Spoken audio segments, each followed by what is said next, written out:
कर जोरूं विनती करूं, धरूं चरण पर शीस।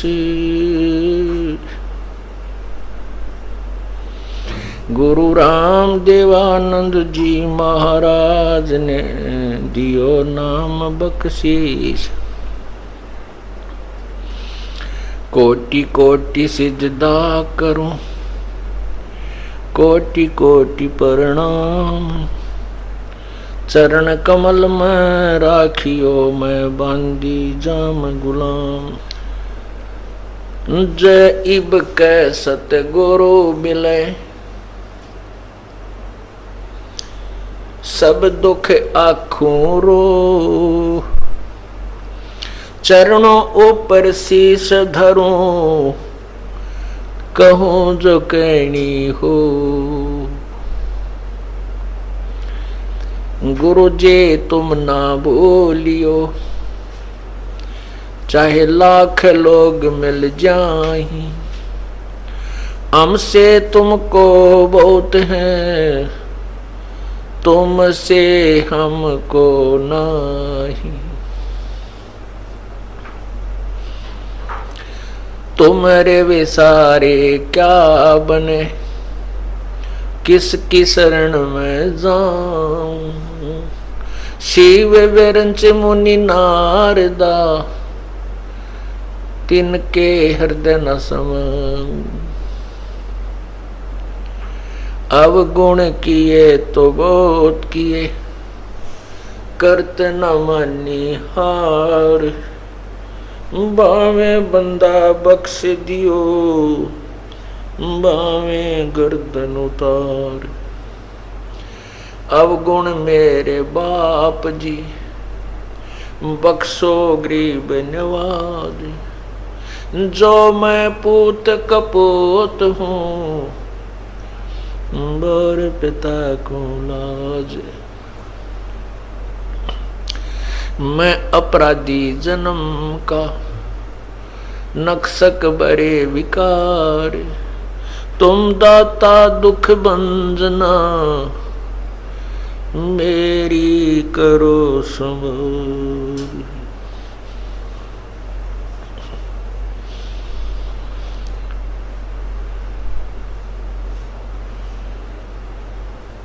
गुरु बड़े गोबिंद से, गुरु बड़े गोबिंद से। मन में देख विचार, हरि सुमरे वो वार हैं, गुरु सुमरे होए पार।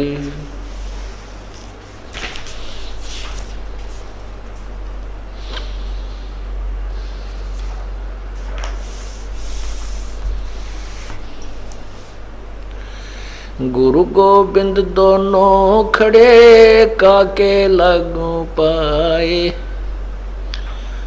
बलिहारी गुरु आपना, गोबिंद दियो मिलाए। कबीर हरि के रूठता, कबीर हरि के रूठते।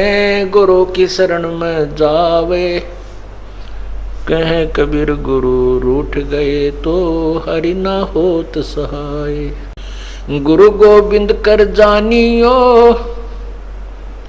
रहियो शब्द समाए। मिले तो दंडवत बंदगी, नहीं पल पल ध्यान लगावे।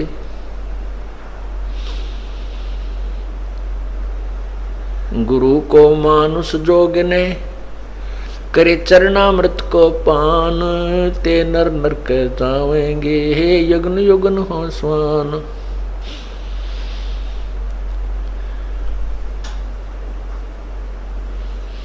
गुरु मानस कर जानते, ते नर कहिए अंधे। होवे दुखी संसार में, आगे यम के फंदे।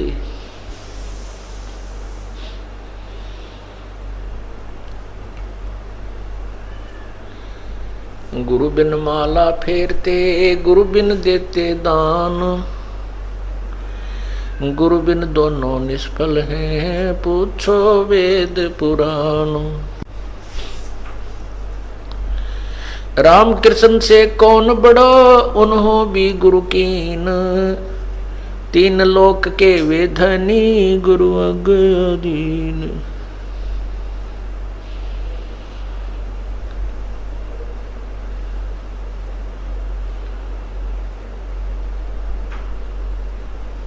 परमपिता परमात्मा सारी सृष्टि के रचनहार, कुल मालिक, पूर्ण ब्रह्म, कबीर परमेश्वर, कबीर देव,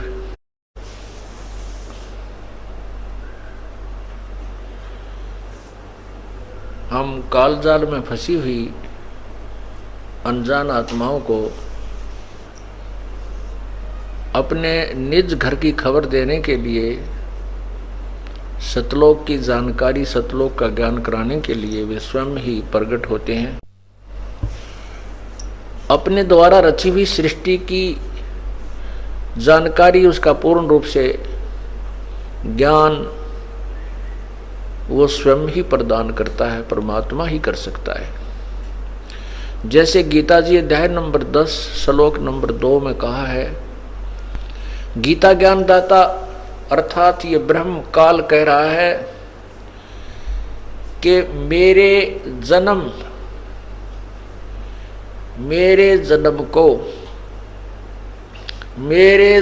को न ऋषिजन जानते हैं न देवता जानते हैं, क्योंकि ये मेरे से ही उत्पन्न हुए हैं। देवताओं में ब्रह्मा विष्णु महेश भी आ जाते हैं। ये तीनों देवता भी कहलाते हैं, त्रिदेव भी कहलाते हैं। और ऋषि जन कहते हैं न कोई ऋषि जानता है मेरे जन्म के विषय में, और न ही ये देवता जानते हैं, ब्रह्मा विष्णु महेश भी नहीं जानते, क्योंकि ये मेरे से उत्पन्न हुए हैं। इससे सिद्ध हुआ कि इस गीता ज्ञान दाता का जन्म तो होता है, लेकिन उसके पुत्र नहीं बता सकते। जैसे पिता के जन्म के विषय में संतान नहीं बता सकती, दादाजी बता सकते हैं, उसके पिताजी बता सकते हैं। पिता के पिता अर्थात दादाजी बता सकते हैं, क्योंकि पिताजी का जन्म दादाजी से हुआ है। ठीक इसी प्रकार सृष्टि की रचना के विषय में पूर्ण परमात्मा ने ही स्वयं आकर बताया है। उसी से ब्रह्म की उत्पत्ति हुई है। परमात्मा पूर्ण ब्रह्म ने ही इस काल भगवान की शब्द से अंडे में उत्पत्ति की, जन्म इसका हुआ। उसके बाद इसी काल से और दुर्गा के संयोग से तीनों देवता और अन्य देव ऋषि फिर उत्पन्न हुए। जैसा कि आपने पहले सत्संगों में सुना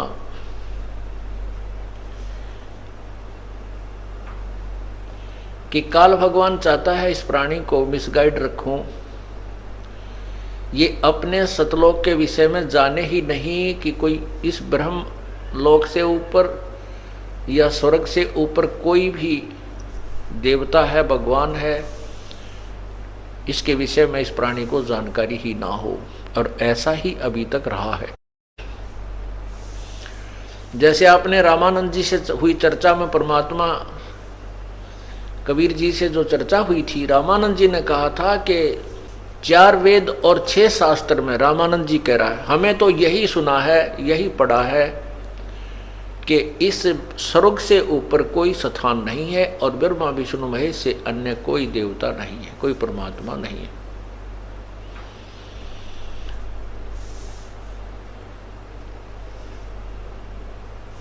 इसलिए ये काल भगवान चाहता है कि ये प्राणी केवल साधना या तो ये करे शास्त्र विरुद्ध और शास्त्र अनुकूल करे, जैसे वेदों में वर्णित विधि जो है वो शास्त्र अनुकूल है, और उसका वो ब्रह्म तक की साधना करे। और अभी तक हमें केवल ब्रह्म ही बताने वाले, ब्रह्म तक का ज्ञान देने वाले ही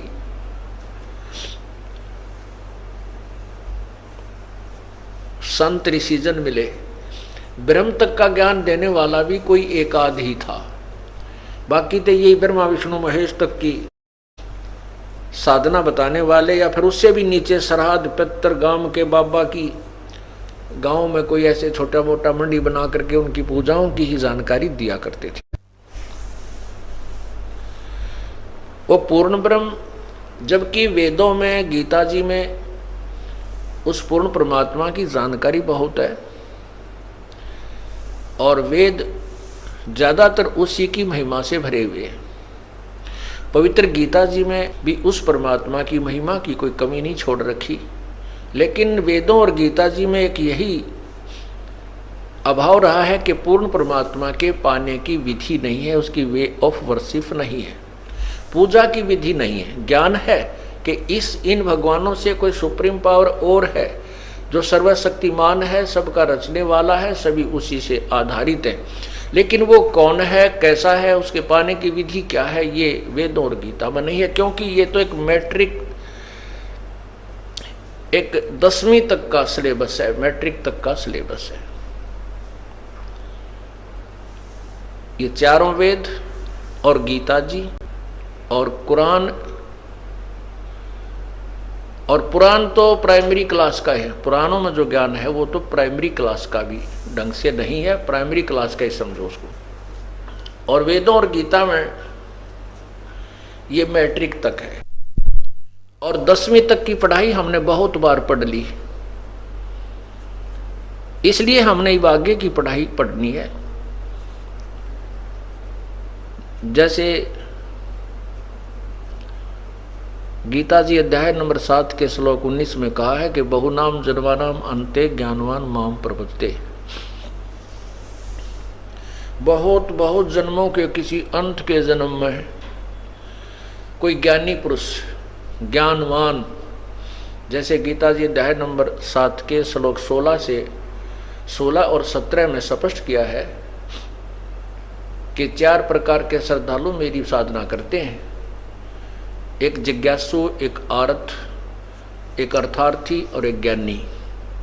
इनमें से जो ज्ञानी है वो मुझे पसंद है और ज्ञानी को मैं पसंद हूँ। अर्थात वो जो ज्ञानी आत्मा है उनको पता चल चुका है कि परमात्मा की साधना के बिना ये जीवन व्यर्थ है, और उनको ये भी ज्ञान हो चुका है कि अन्य देवताओं की पूजा से मोक्ष नहीं होता, केवल एक ही पूर्ण परमात्मा की भक्ति से ही मोक्ष होता है। लेकिन उन ऋषियों को तत्वदर्शी संत ना मिलने के कारण भी उन्होंने अपने ही आप निष्कर्ष निकाल लिया कि ओम मंत्र पूर्ण परमात्मा का है और ब्रह्म ही सुप्रीम पावर है।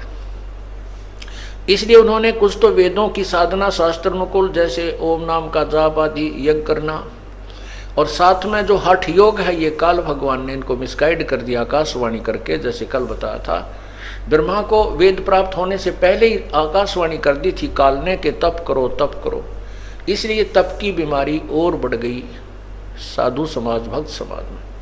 जबकि ये वेदों और गीता में इसको शास्त्र विरुद्ध और हठ योग और इसके करने वाले राक्षस लोग लिखा है, हठ योग तप करने वालों।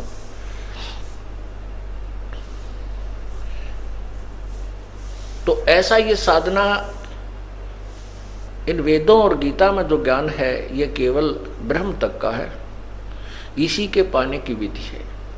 और ये चौथे अध्याय के 5वें श्लोक में गीता ज्ञानदाता कहता, अर्जुन तेरे और मेरे बहुत जन्म हो चुके हैं, तू नहीं जानता मैं जानता हूँ। इससे सिद्ध है कि ब्रह्म की साधना करने वाले भी जन्म मृत्यु के अंदर रहेंगे और ये ब्रह्म भी जन्म और मृत्यु में है, अर्थात ये भी नाशवान है, इसका भी जन्म मृत्यु का रोग कटा नहीं है और न ही इसके साधकों का कट सकता। गीता जी अध्याय नंबर 2 श्लोक 12 में स्पष्ट किया कि अर्जुन, ये सामने जो खड़े योद्धाजन, ये सैनिक, तू और मैं पहले भी थे, आगे भी होंगे। ये मत सोच के हम वर्तमान में ही और पहले और आगे ना होंगे, पहले नहीं थे। अर्थात तेरी और मेरी जन्म मृत्यु होती रहेगी। दूसरे अध्याय के 17वें श्लोक में कहा कि अविनाशी तो उसको जान जिससे सारा सब सर्व ब्रह्मांड व्यापक है, जिसने सारे ब्रह्मांडों की रचना की और जो सबका संचालक है, उसके मारने में कोई भी समर्थ नहीं है। इसलिए गीता जी अध्याय नंबर 18 के श्लोक 62 में कहा कि हे अर्जुन, सर्वभाव से, अनन्य मन से, अव्यभिचारिणी भक्ति से उस परमेश्वर की शरण में जा जिसकी कृपा से तू परम शांति और शाश्वत स्थान को प्राप्त होगा। उसके बारे में कहता है किस तत्वदर्शी संत की तलाश कर वो बताएंगे, मैं उसके पाने की विधि से अपरिचित हूं।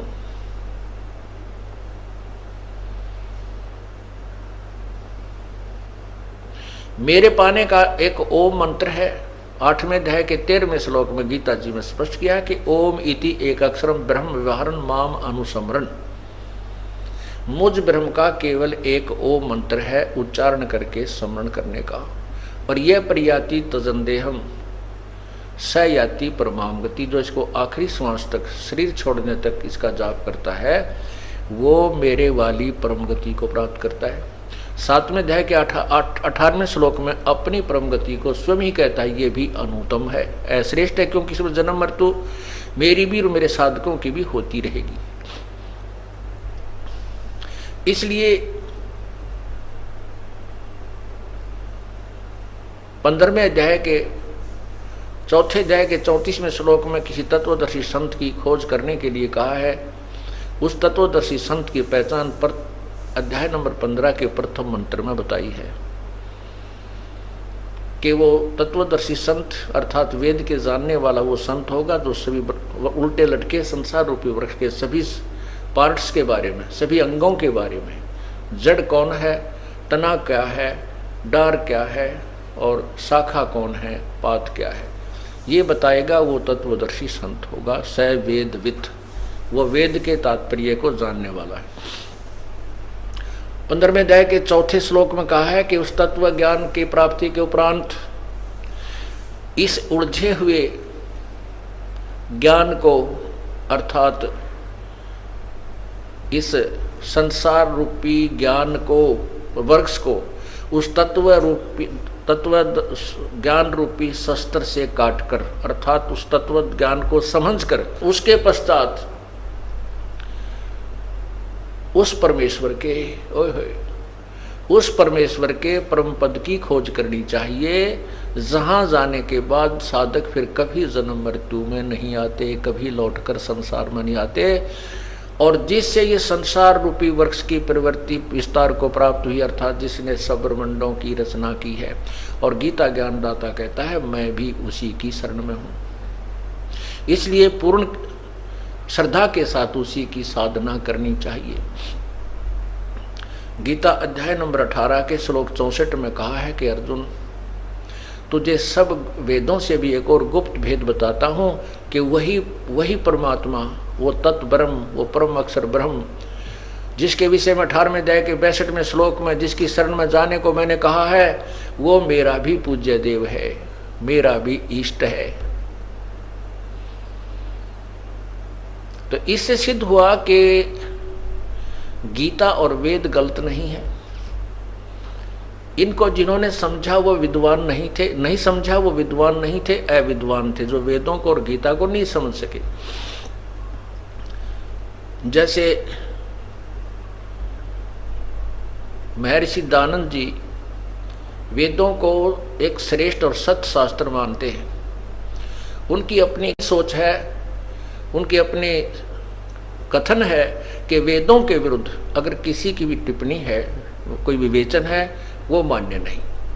और वो खुद कहते हैं परमात्मा निराकार है, और वेद कहते हैं यजुर्वेद अध्याय नंबर 5 के मंत्र 1 में 2 बार प्रमाण किया है परमात्मा से शरीर है, और उस परमात्मा का सबके पालन करने के लिए अर्थात सबकी संभाल करने के लिए भी एक और अन्य शरीर है जिसमें वो अतिथि रूप में प्रकट होता है।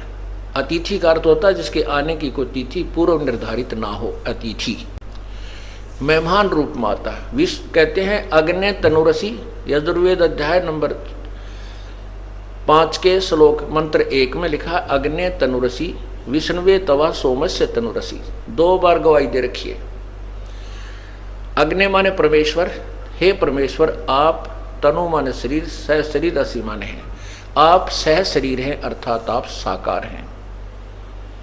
अग्नि शब्द भगवान के लिए इसलिए प्रयोग किया है कि उसका शरीर नूरी है, तेज पुंज युक्त है, बहुत तेजों में है। फिर विष्णुवे तवा सोमस्य तनुरसी, तवा माने उस विष्णु माने सबके पालन करने के लिए, तवा माने उस सोमस्य माने अमर पुरुष का, तनु माने शरीर, असी माने है सबके पालन करने के लिए, अर्थात सबकी संभाल करने के लिए भी वो परमात्मा अन्य शरीर धारण करता है और वो फिर यहाँ अतिथि रूप में आता है और सबको सत ज्ञान रूपी भक्ति से समृद्ध करता है। और वही अतिथि रूप में आया भगवान पूजा करने योग्य है। ये यजुर्वेद के अध्याय नंबर 5 के मंत्र नंबर 1 में कति स्पष्ट किया है। ये देखिएगा, तो इससे सिद्ध होता है कि महर्षि दयानंद जो है विद्वान नहीं थे, ये केवल एक भाषा को जानते थे, वो भी संस्कृत। और ऐसा ही पांडा ये था जैसे और पांडे बक आगे हमारे को, ये चतुर पांडा था, इसलिए ये अब जाके पकड़ा गया है। अभी तक ये पकड़ में नहीं आया था, अब पकड़ा गया। ये सबसे अविद्वान था, इसको तो एबीसी का भी ज्ञान नहीं था, ना समाज के बारे में, ना कोई व्यवहारिक ज्ञान था।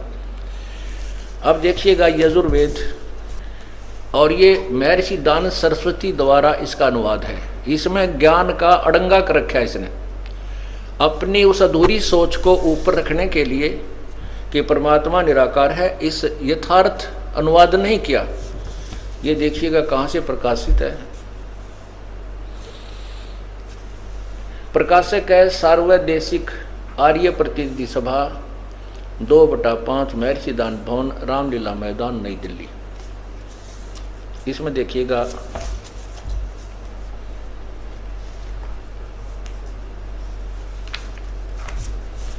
ये 5वां, ये है अथ पंचमो अध्याय आरंभ।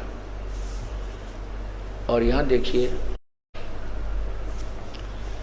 ये प्रथम मंत्र है, अग्ने तनुरसी, अग्ने तनुरसी विष्णुवे तवा सोमस्य तनुरसी। इसमें 2 बार स्पष्ट किया है, अग्ने तनुरसी विष्णुवे तवा सोमस्य तनुरसी। आगे क्या लिखा है, यह है अग्ने तनुरसी विष्णुवे तवा सोमस्य तनुरसी विष्णुवे तवा अतिथे अतिथम असि विष्णुवे तवा सेनाए तवा सोम भरते विष्णुवे तवा अग्नेय तवा राय पोस्ते विष्णुवे तवा। इसके विषय में है कि ये तो परमात्मा सहशरीर है, और परमात्मा सहशरीर है और विष्णुवे उस सर्व, तवा माने उस सोमस्य माने अमर पुरुष का, विष्णुवे माने सबकी संभाल करने के लिए, पालन पोषण करने के लिए भी, तनुरसी माने शरीर है। विष्णुवे तवा अतिथे, उस पालन पोषण करने के लिए वो परमात्मा स्वयं जब अतिथि रूप में आता है तो अतिथमसी, वह पूजा के योग्य है, उसी की पूजा करनी चाहिए। अब इन्होंने कैसा अड़ंगा किया है महर्षि जी ने, देखो अनुवाद इसका। ये अनुवाद है, हे मनुष्यो तुम लोग जैसे मैं जो हवि, अग्नि माने लिख दिया बिजली प्रसिद्ध रूप, अग्नि, अग्नि के शरीर के समान असी माने है। अब देखो तनु माने शरीर, स्वयं स्वीकार कर रहे हैं स्वामी जी, असी माने है, ठीक हो गया। अब रह गया अग्नि, अग्नि माने ये लिखते हैं बिजली प्रसिद्ध रूप, जबकि अग्नि माने परमेश्वर होता है। इन्हीं के कर कमलों द्वारा ऋग्वेद मंडल नंबर प्रथम, इन्होंने जब प्रारंभ किया इसका अनुवाद करना, क्योंकि ऋग्वेद का केवल आधे ऋग्वेद का ये इन्होंने अनुवाद किया, उसके बाद इनकी मृत्यु हो गई। इसमें ये देखिएगा ऋग्वेद,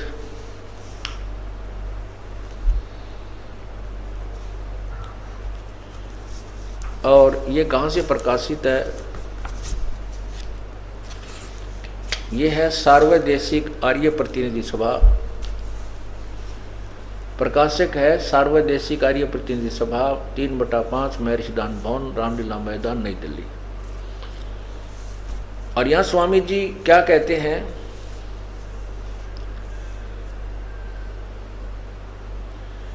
इसमें अग्नि शब्द से प्रारंभ होता है ऋग्वेद, अग्नि। और ये स्वयं कहते हैं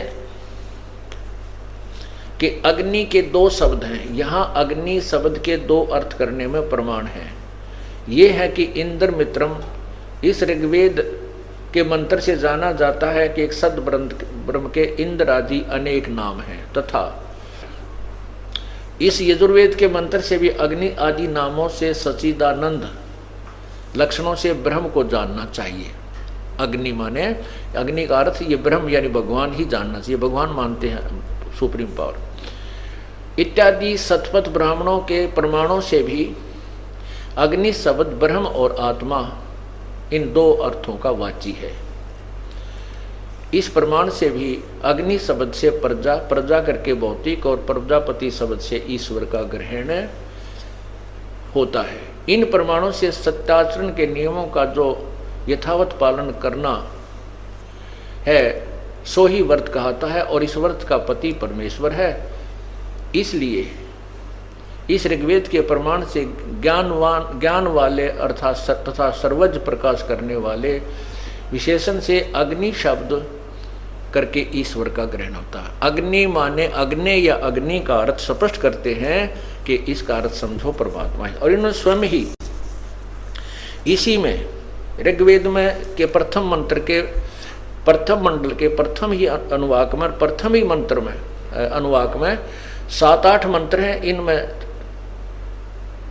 जहां भी अग्नि शब्द है, अग्नि माने परमेश्वर किया। यहां देखिए, ये 2 नंबर पृष्ठ पे ऋग्वेद मंडल नंबर 1 सूक्त नंबर 1 का मंत्र नंबर ये 2 चल रहा है। इस कारण से अग्नि शब्द से ईश्वर, अग्नि शब्द से ईश्वर शब्द होता है। आगे देखो, ये 2 नंबर मंत्र में इसमें अग्नि, अग्नि ने वह परमेश्वर। आगे देखो, ये नंबर 3 मंत्र में, ये नंबर 3 मंत्र में ये देखो, अग्नि ना अच्छी प्रकार ईश्वर। अग्नि माने ईश्वर, अग्नि माने हे परमेश्वर। महर्षि दानंद जी के कर कमलों द्वारा, यहां देखिए,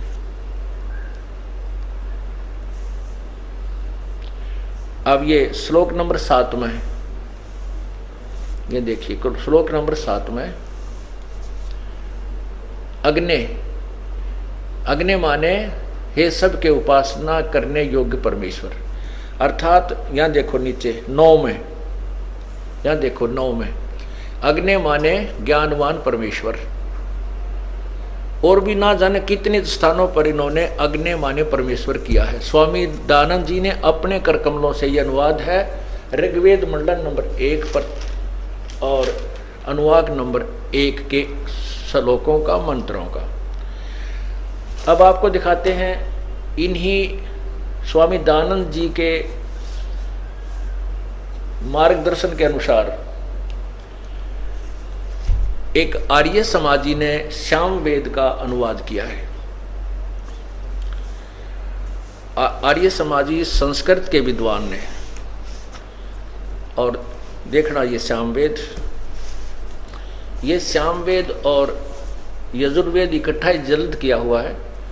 यजुर्वेद महर्षि दानंद के द्वारा ही अनुवादित है और श्याम वेद इसके अनुवादक हैं ये वेद भिक्षुक। ये देखो, ये प्रधान कार्यालय है इसका, दान संस्थान वेद मंदिर महात्मा वेद भिक्षु सेवा आश्रम मुखमेलपुर दिल्ली। और नीचे देखिएगा दान संस्थान नई दिल्ली से प्रकाशित है और इसके प्रकाशक हैं पंडिता राकेश रानी, अध्यक्ष दान संस्थान आर्य समाज मार्ग करोल बाग नई दिल्ली। अब इसमें आप देखिएगा श्याम वेद, यहां से श्याम वेद प्रारंभ होता है। ये देखो, ये सामवेद प्रारंभ होता है, सामवेद भाषा भाष्यम।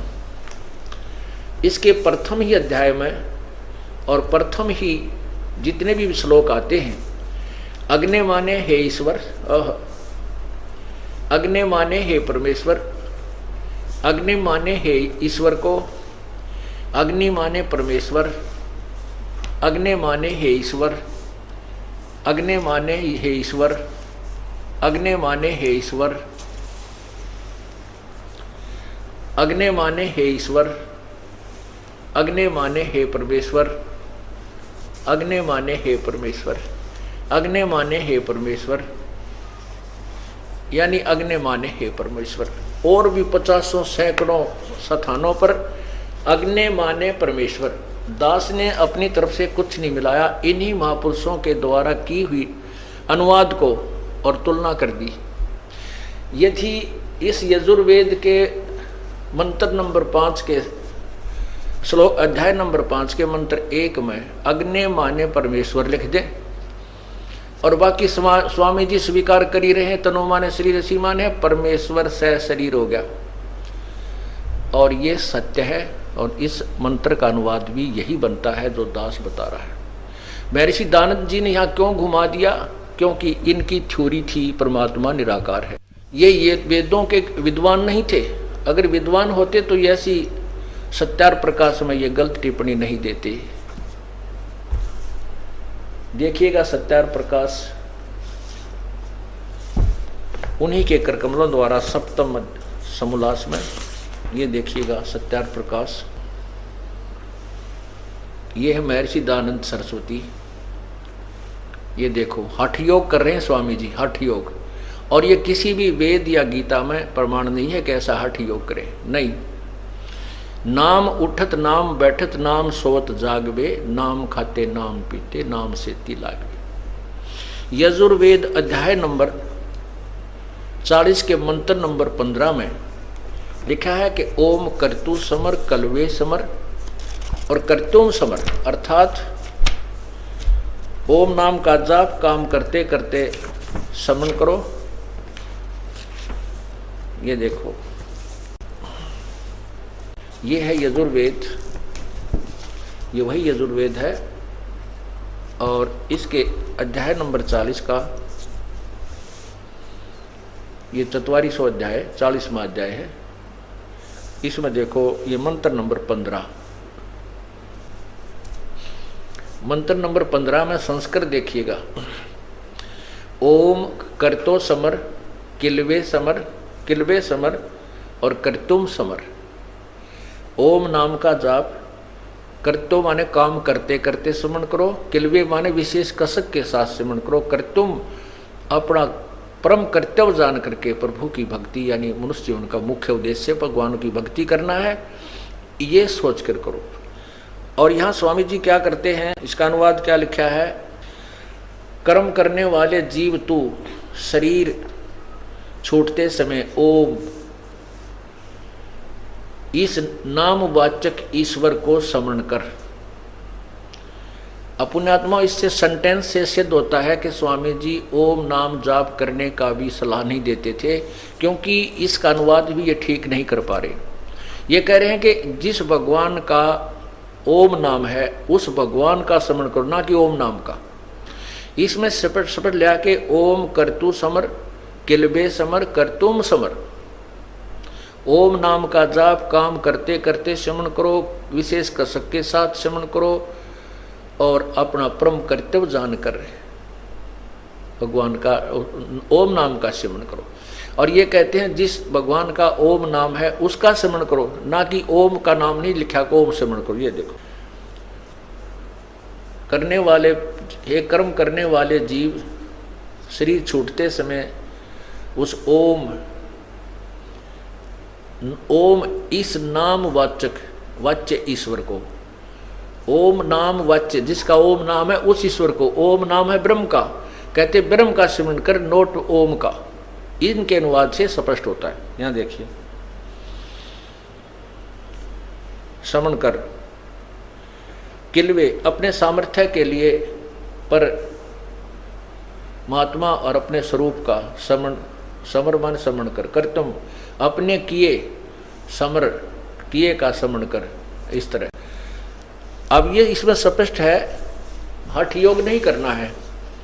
और गीता जी के 16वें 17वें अध्याय में तो स्पष्ट किया है कि जो हठ योग करते हैं वो पिछले जन्म में भी हठी लोग थे, उनका किसी कारणवश मनुष्य जीवन भी मिल जाता है तो उसी स्वभाव से प्रभावित रहते हैं और वो अपने अपने जीवन का विनाश करते हैं और संसार के विनाश करने के लिए उत्पन्न होते हैं, जनता का भी विनाश करने के लिए वो लोग उत्पन्न हुआ करते हैं।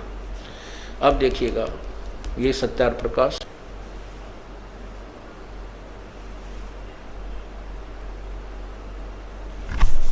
और ये देखिएगा अथ सत्यार्थ प्रकाश है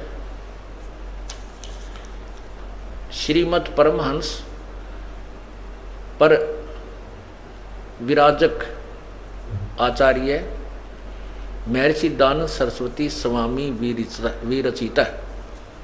और ये कहाँ से प्रकाशक है? वैदिक यति मंडल, दानंद मठ, दीनानगर, पंजाब से। और इसके 7वें श्लोक में आप देखें, स्वामी जी किसे पूछा कि परमात्मा साकार है व निराकार? ये देखिएगा, ये है 7वां समोल्लास।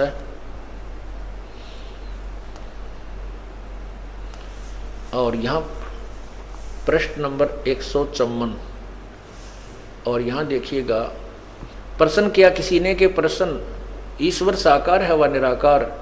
उत्तर स्वामी जी का कि निराकार।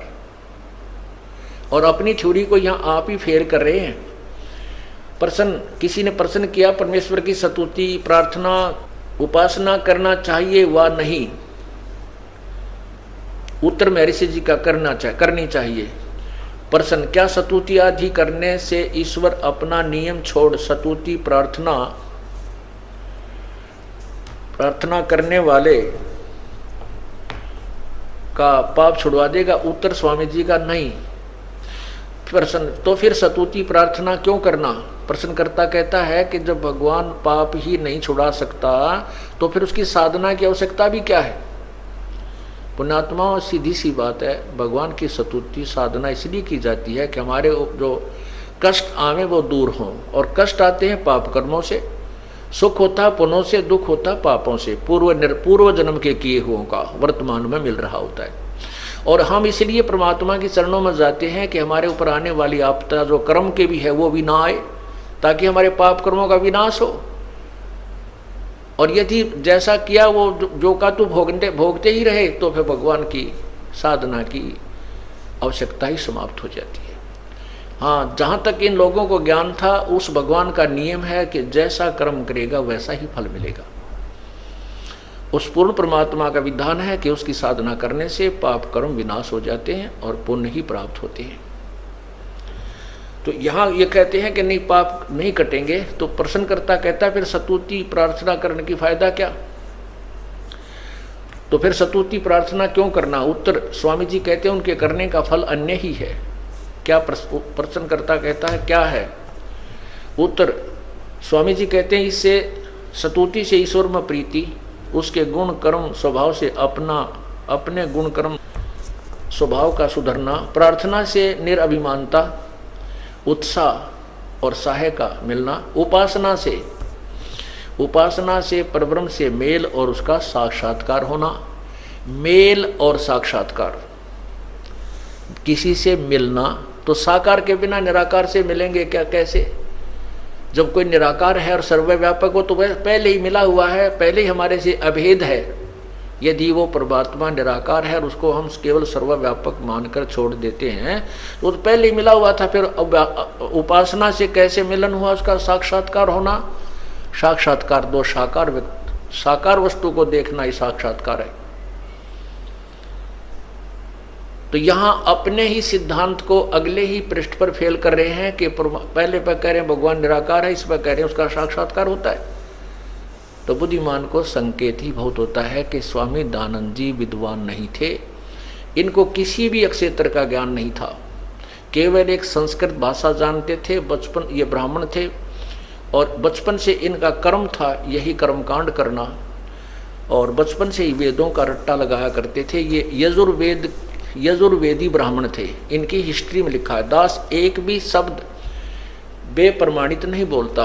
ये तो आप अपनी पल्ला गांठ ला लियो, जो शब्द कहेगा वो बिल्कुल प्रमाणित होगी और इन्हीं के द्वारा, इन्हीं की इतिहास में लिखा होगा। और बचपन से यजुर्वेद के इनका नियम था कि इनके कुल में यजुर्वेद को कंठस्थ याद करना होता था। और ये बचपन से ही पढ़ा करता था। 23 साल की उम्र में ये घर छोड़कर चला गया था।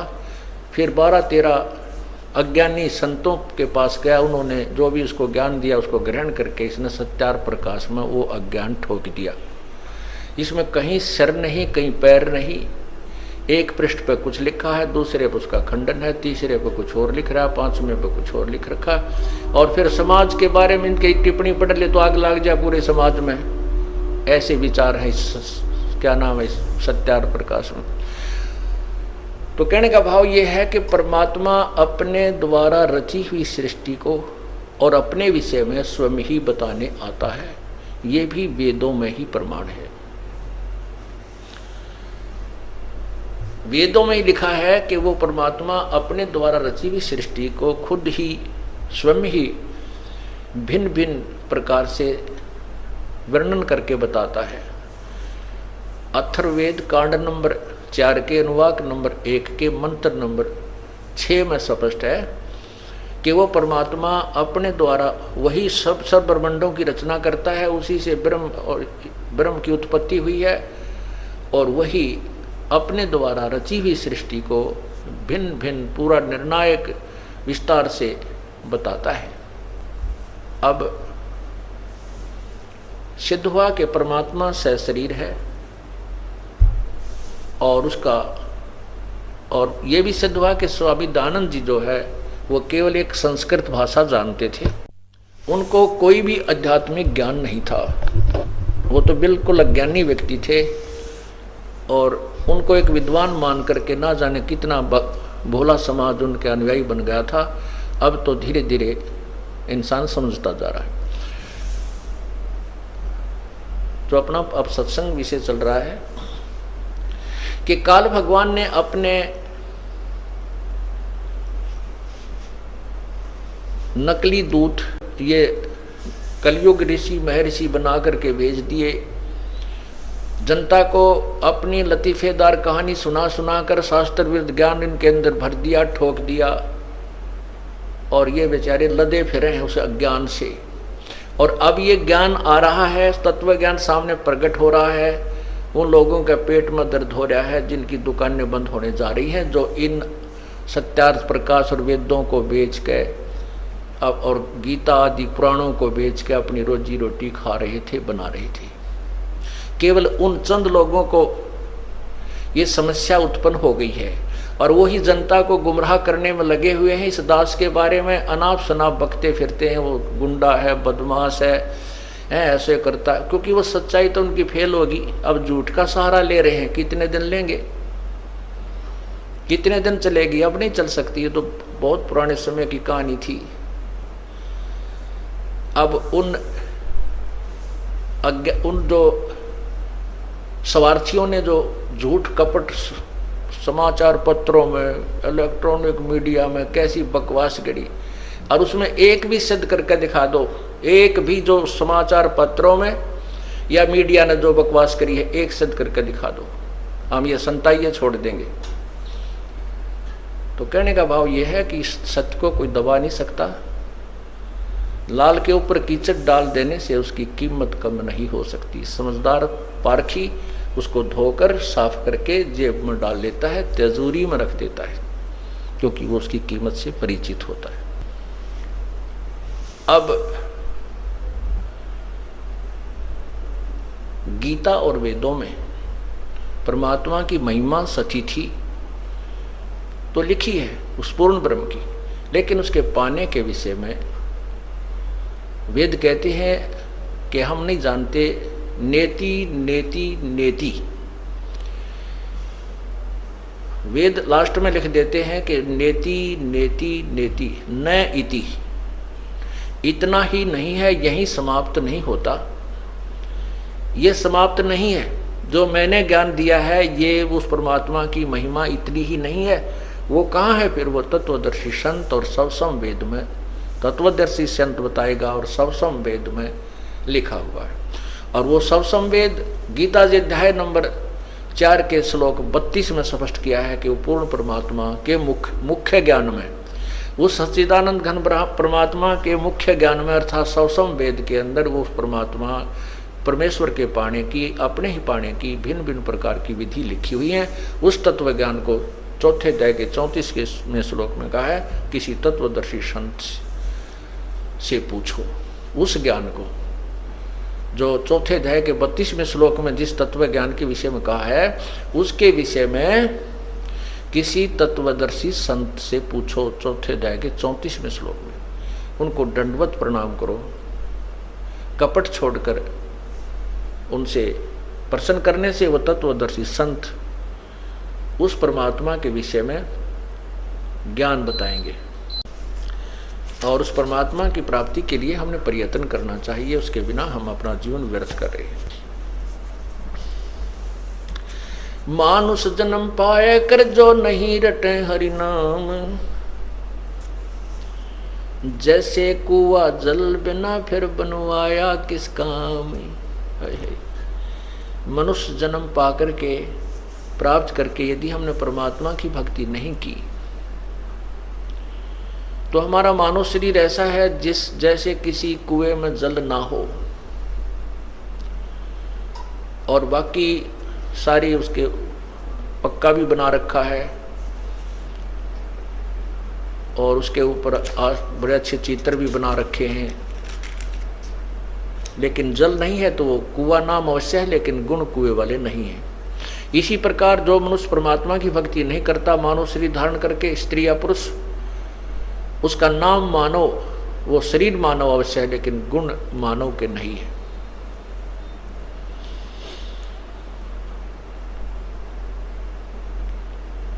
ग्रीव अरब खरब लग दर्व है,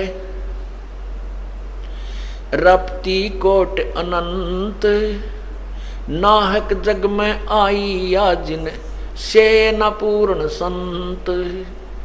अरब खरब लोग धन है और करोड़ों जिसके हाथी हैं और जिसने पूर्ण संत की साधना के बताए अनुसार पूर्ण परमात्मा की भक्ति नहीं की, वो तो व्यर्थ में इस संसार में आया, अर्थात उसको उसका मानव जीवन व्यर्थ है। ग्रीव माया हुई तो क्या हुआ, भूल रहा नरभूत, पिता कहेगा कौन को जो वैसा का पूत। जो पूर्ण परमात्मा की साधना नहीं करते, पूर्ण संत की शरण में नहीं है, उनके विषय में कहते हैं माया हुई तो क्या हुआ, भूल रहा नरभूत। जीवित ही भूत बना हुआ है तू, माया की हवस तेरे 24 घंटे दिन रात माया जोड़न में अपना जीवन व्यर्थ कर रहा है। यहां से जाने के बाद तेरा कौन वारिस होगा? कहते हैं मेरे मन मूर्खा भाई, गुरु बिन जागा कौन सी घाटी। मेरा मन मूर्खा भाई, गुरु बिन जागा कौन सी घाटी। फिर कहते हैं बैल बने कंगाल का, तेरे कड़पा बाजा लाठी। मेरा मन मूर्खा भाई, गुरु बिन जागा कौन सी घाटी। जिन्होंने यहाँ पूर्ण संत नहीं, गुरु नहीं बनाया, तो यहाँ से जो प्राणी जाता उसका कोई वारिस नहीं होता, आगे संभालने वाला नहीं होता। जैसे कहते हैं वैश्या के कोई पुत्र हो जावे, वो किसको पिता कहेगा। पुण्यात्माओं, ये बहुत गहरी बात कही है प्रभु ने अपनी वाणी में कि जिस प्रकार हम व्यभिचारिणी भक्ति कर रहे हैं, अव्यभिचारिणी भक्ति होती है केवल एक परमात्मा की साधना, अन्य भगवानों देवताओं की पूजा नहीं करनी चाहिए। तो कहते हैं जैसे व्यभिचारिणी औरत वैश्या होती है, उसके पुत्र हो जाता है तो किसको पिता कहेगा, कोई वारिस नहीं बनेगा।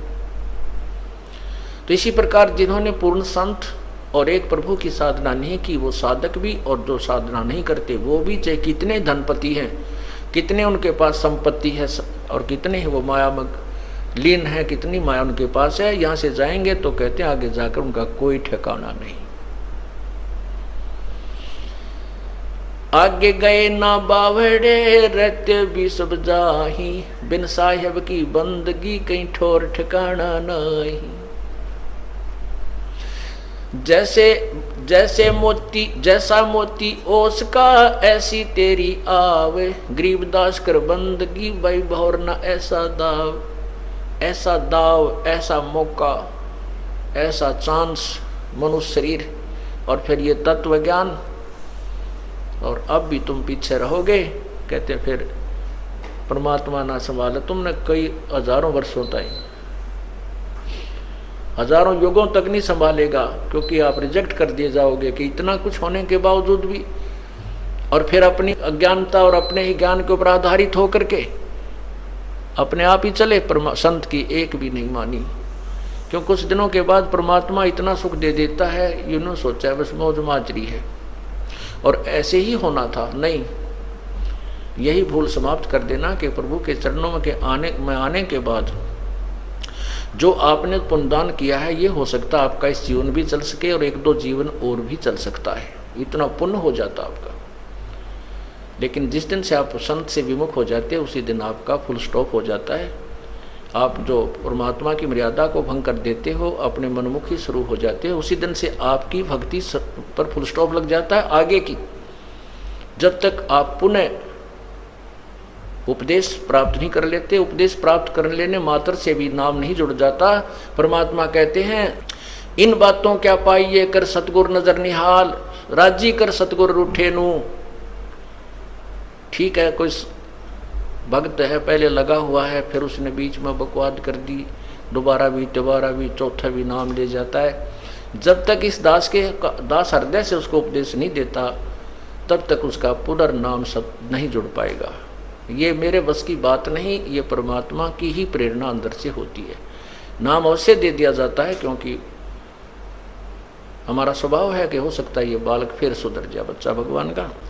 तो इसलिए कहते हैं राजी कर सतगुरु रूठे नु, यानी अपने सतगुरु, मान ले आपसे गलती हो जाती है, सतगुरु क्यों रुष्ट होते हैं?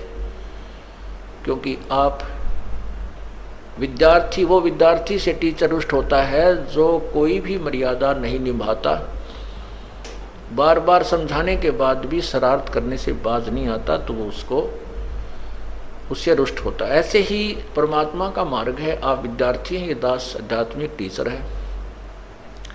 आपके हित के लिए आपको समझाया बुझाया जाता है, गलती करते हो आपको धमकाया भी जाता है, आपके भविष्य को मद्देनजर रखते हुए। निदास का कोई लेन देन नहीं।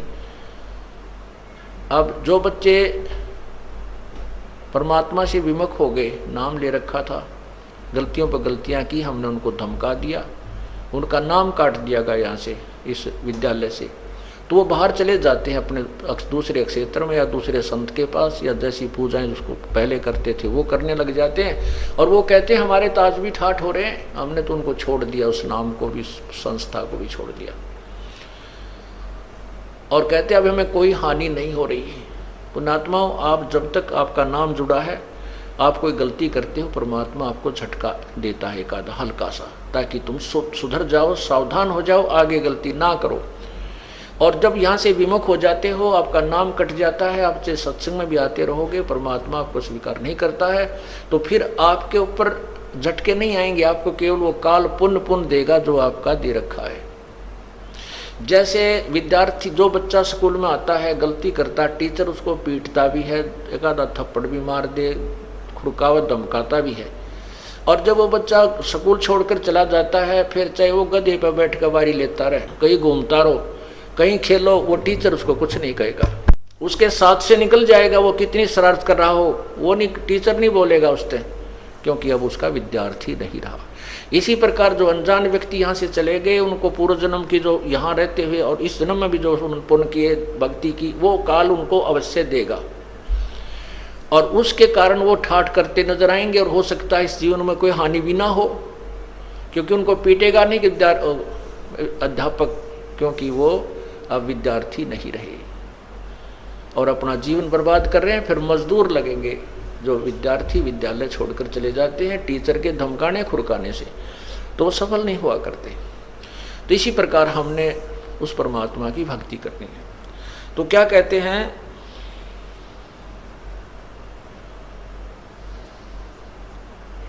माया हुई तो क्या हुआ, तू भूल रहा नरभूत, पिता कहेगा कौन को जो वैश्या का पूत। ग्रीव काया माया काल है, बिन साहेब के नाम, चेत सके तो चेतिए, बिन संतों नहीं ठाम। काया ये शरीर और ये संपत्ति, ये माया, ये दोनों ही काल समझ लेना। यदि तूने पूर्ण परमात्मा की भक्ति इस काया रूपी काल से और माया रूपी काल से यदि परमात्मा की भक्ति नहीं की, उसका सदुपयोग नहीं किया, तो दोनों ही काल हैं ये तेरे जी के झाड़ बन जाएंगे।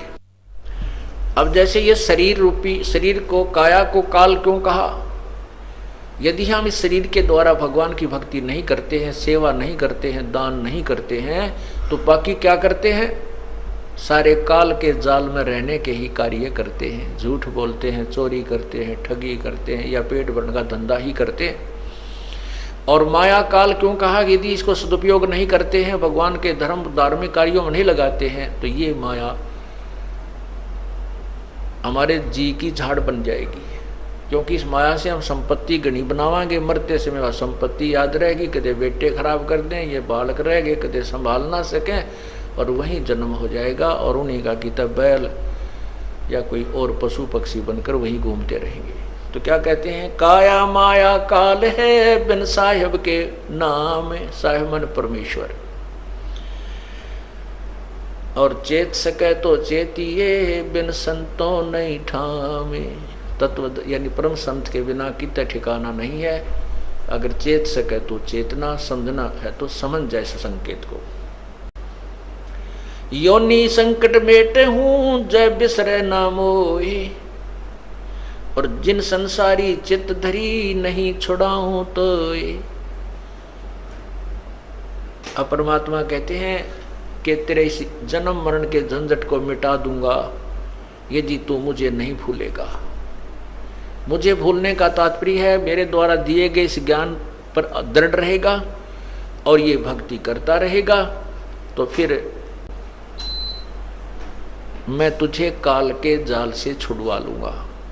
और जिन संसारी चित्त धरी, जिन्होंने वही संसारिक अपने ही विचारों पर आधारित रहे, कहते फिर नहीं छुड़ाऊंगा, फिर नहीं छुड़ाऊं तो है।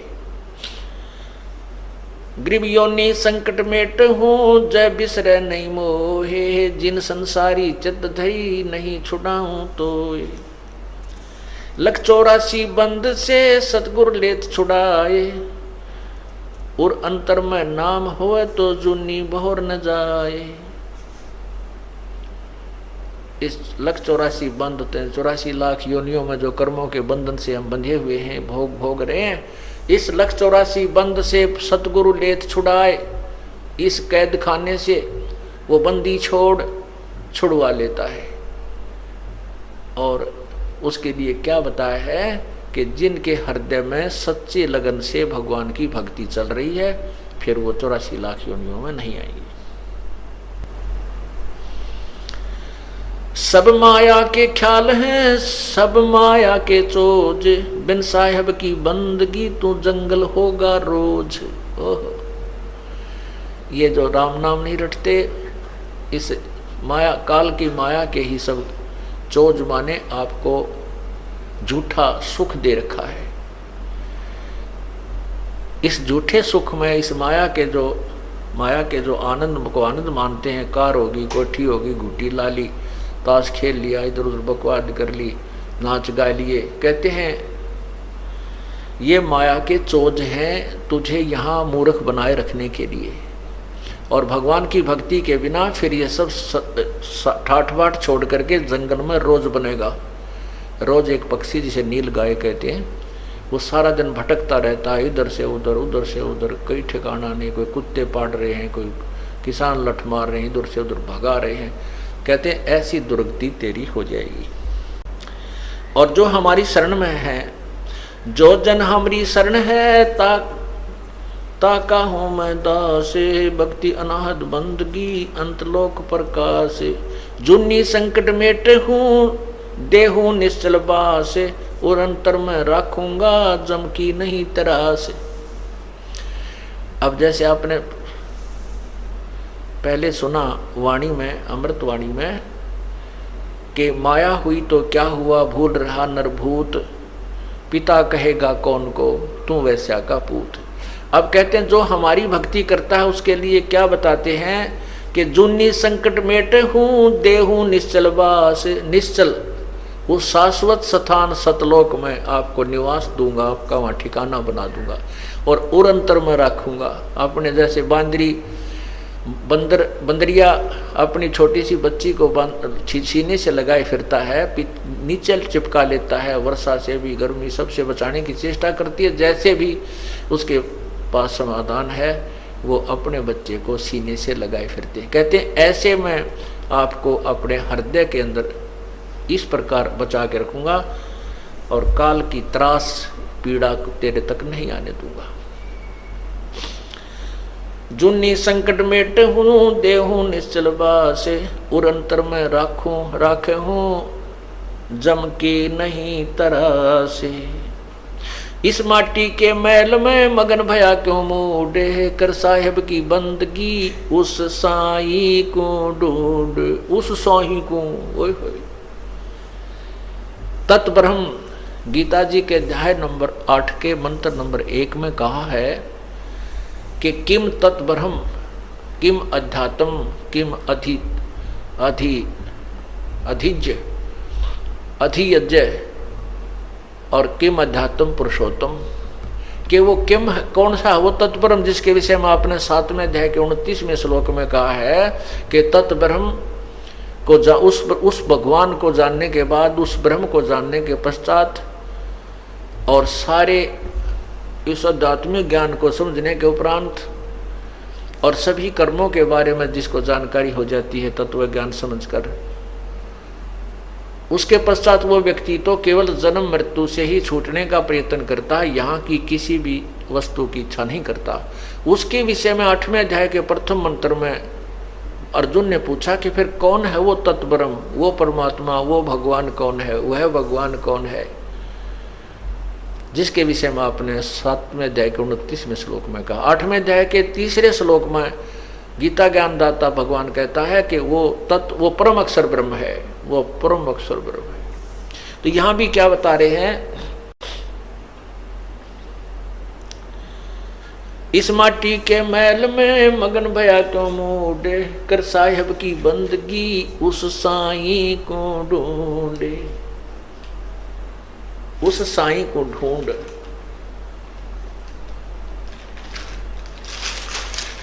उस परमात्मा, उस साईं माने उस भगवान को, तत्ब्रह्म को ढूंढ।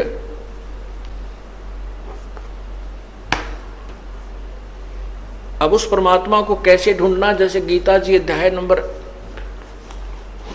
17 के श्लोक नंबर 23 में कहा कि उस परमात्मा के पाने का मंत्र है ओम तत्सत।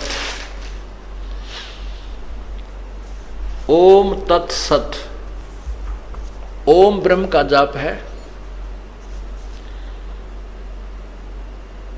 और तत् जो है ये परब्रह्म का जाप है। तत् सांकेतिक जो सार, जिसको सतनाम प्राप्त हो गया है वो समझेगा।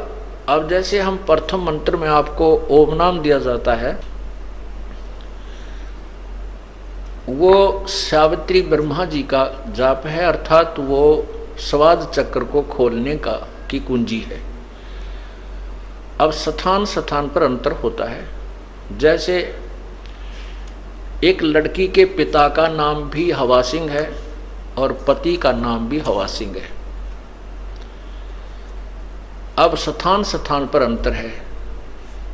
जिस पिता से जन्म हुआ है उसका नाम भी हवा सिंह है, उसमें उसका भाव पिता वाला है, और जिससे उसका विवाह हुआ उसका नाम भी हवा सिंह है, उसमें उसका वहाँ वो पति हवा सिंह ही जाना जाता है। वही हवा सिंह नाम जो है वहाँ पति है। तो कहने का भाव यह है कि जो ओम मंत्र आपको प्रथम मंत्र ब्रह्म गायत्री में दिया जाता है तो वो सावित्री और ब्रह्मा का जाप है। और जब आपको सतनाम के अंदर जो नाम दिया जाता है यही नाम ये ब्रह्म का जाप है। और तत् जो दूसरा मंत्र है वो परब्रह्म का जाप है। जैसे अब तीसरा नाम लेने की होड़ सी लगी थी, सार नाम लेने की, सार शब्द लेने के लिए हमने बार बार प्रार्थना आ रही थी कि हमें सार नाम दो जी, सार नाम दो जी, तीसरा नाम दे दो जी। अच्छा भाई, अभी जेल से आए हैं, अभी थोड़ा सा अपनी व्यवस्था में बनाने में थोड़ा टाइम लगे, हमने 2-3 महीने लगे और आपको सार नाम देंगे, अवश्य देंगे, क्योंकि ये तो आपके लिए सारा साजबाज जोड़ रखा है। अब उनको बुलाया, उनसे परीक्षा ली तो 485 में तय मेरे ख्याल में 40 पास हुए। ओ तेरा गजब हुई। अब एक तेन्यू तक लाना चाहिए, बोला जी आपने ढंग से ना बताया नाम देते समय। अरे तेरा गजब हुए, तीसरा नाम तो PhD का है। उसने कहा कि आपने केवल ये बताया था कि ये नाम ऐसे जपना है, दूसरा तत् ऐसे जपना है, आपने नौतना बताया यो ब्रह्म का है, यो परब्रह्म का है। वह बोला ये सत्संग करते समय मैं बता कौन से रागनी गाया करता, यही तो बताता हूँ, तुम्हारे को ये देखना था तुम्हारी बुद्धि कहाँ काम करती है।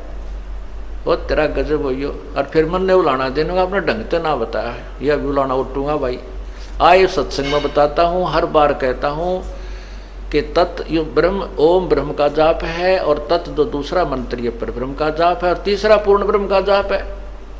और फिर भी बुलाना मेरे सिर पे।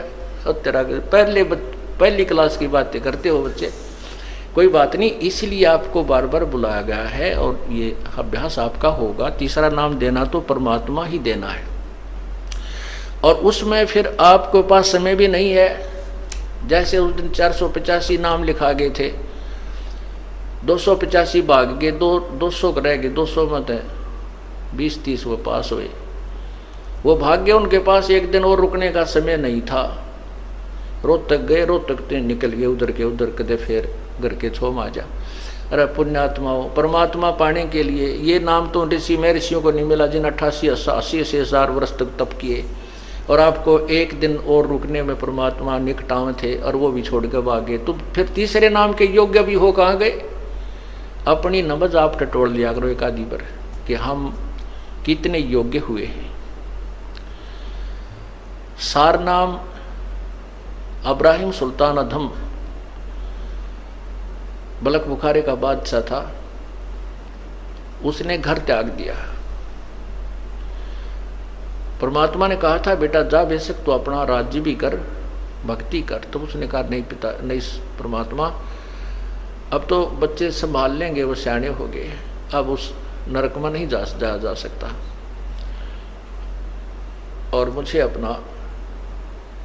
अपनी लकड़ी तोड़ कर बेच करके मैं अपना व्यवस्था कर लूँगा। करना तो पड़ेगा काम, लेकिन यहाँ कर लूँगा, अपनी मजदूरी करके अपना पेट निर्वाह करके अपनी भक्ति करता रहूँगा। तो उसने ऐसा ही कि एक झोपड़ी डाल ली, जंगल में लकड़ी तोड़ लावे बेच आओ बस बाजार में, और बैठ कर अपना 5-4 दिन उड़ खा ले, फिर एक दिन एक इठड़ी एक बंडल फिर तोड़ के डाल जाओ। इस तरह अपनी भक्ति कर रहा था।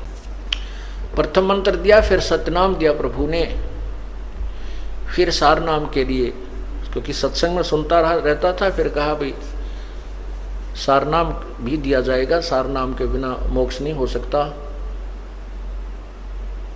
तो वो सार नाम के लिए प्रार्थना करता था, प्रभु आपका दास सार नाम के योग्य हो गया हो तो देख ला प्रभु, कृपा करना, आपके दास पर बहुत अधीन हो गया था।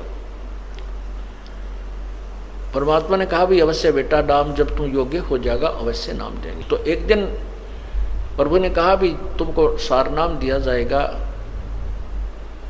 आप ऐसे ऐसे उस दिन वहाँ आना हमारे पास आश्रम में, या जैसे भी कोई स्थान निहित किया।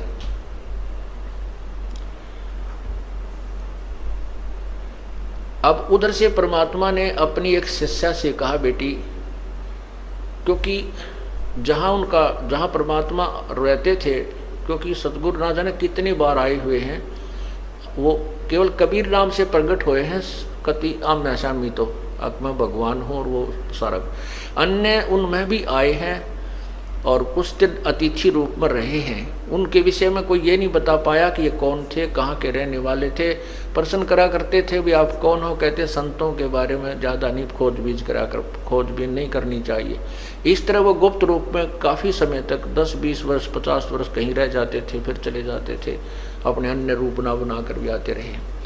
तो वो वहाँ एक आश्रम सा बनाकर प्रभु रहा करते थे, झोपड़ी सी डाल के। तो वहाँ बुलाया उनको कि, और उसमें प्रवेश करने से पहले 5-4 मकान आते थे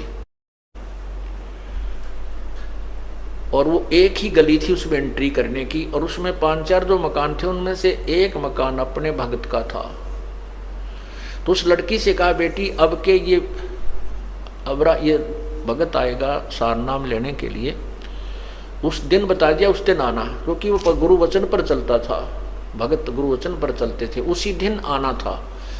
परमात्मा ने कहा, बेटी अब ये ऊपर से आए ना, यहाँ तेरे मकान के नीचे से गुजरे तो इसके ऊपर एक बाल्टी गारा के कीचड़ की, पेशाब पशु भैंसा का, पशुओं का, गायों का, बकरियां का गोबर गार मिलाकर इसके ऊपर ओझ दिए, ऊपर तक उलेट देना।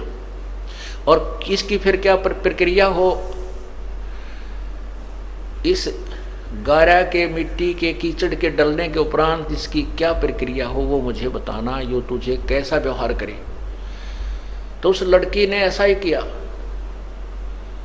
इब्राहिम सुल्तान जी आ रहे थे, ये बल्ख बुखारा के बादशाह थे जिन्होंने राज रूज त्याग करके अपना एक साधारण से व्यक्ति का जीवन जी रहे थे, भक्त का। अब जैसे आपको बताया था कि विकार मरे मत जानियो जो भूबल में आग, बहुत अधीन था, नम्रता भी बहुत थी, आता था सत्संग में जब भी, जी साहब जी सर। अब ये तो परीक्षा होगी जो पता चलेगा हम कितने नम्र हैं, कितना क्रोध और काम और लोभ त्याग गया है, जब सामने चीज होगी जो पता चलेगा। तो वो आ रहा था, उस लड़की ने वो एक काम किया, ऊपर तक वो पूरी बाल्टी ठोक दी उसके ऊपर, और तब उसने नुक्कती लाल आंख करके देखा ऐसे, तो बहुत गुस्से में कहने लगा कि यदि आज मैं राजा होता तुझे वो सजा देता दुनिया देखती। तेरी आंखें फूट गई हैं क्या, आते जाते नहीं दिखाई देते तुझे। अब वो लड़की